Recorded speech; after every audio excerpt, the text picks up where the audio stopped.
প্রায় 5 বছর পরে এই মামলাটার রায় হয়েছে। একটি এনআই অ্যাক্টের মামলা, চেকের মামলা।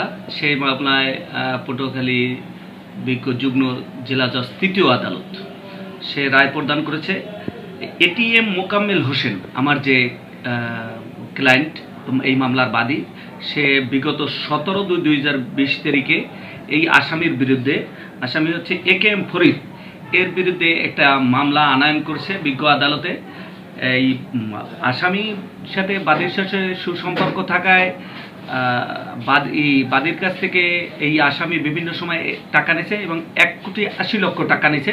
সেই টাকা পরিশোধের জন্য বাদীর বরাবরে এই আসামি একটা চেক প্রদান করেছে।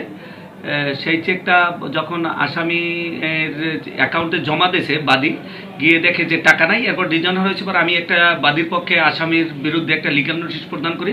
সেই লিগ্যাল নোটিশ পাওয়ার পরও সে টাকা না দেওয়ায় এই মামলাটা আনয়ন করা হয়েছে। আজকে দীর্ঘ প্রায় 5 বছর পরে এই মামলাটার রায় হয়েছে। এই মামলার রায় দিয়েছে বিজ্ঞ আদালত 1 বছরের কারাদণ্ড এবং 1,80,00,000 টাকার অর্থদণ্ড।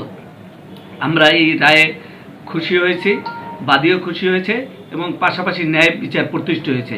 এবং আরও একটি জিনিস প্রমাণ হয়েছে যে আইন সবার ঊর্ধ্বে, আইনের কাছে কেউ কিছুই না, আমরা সবাই এবং সাধারণ মানুষও এই রায়ে খুশি হয়েছে।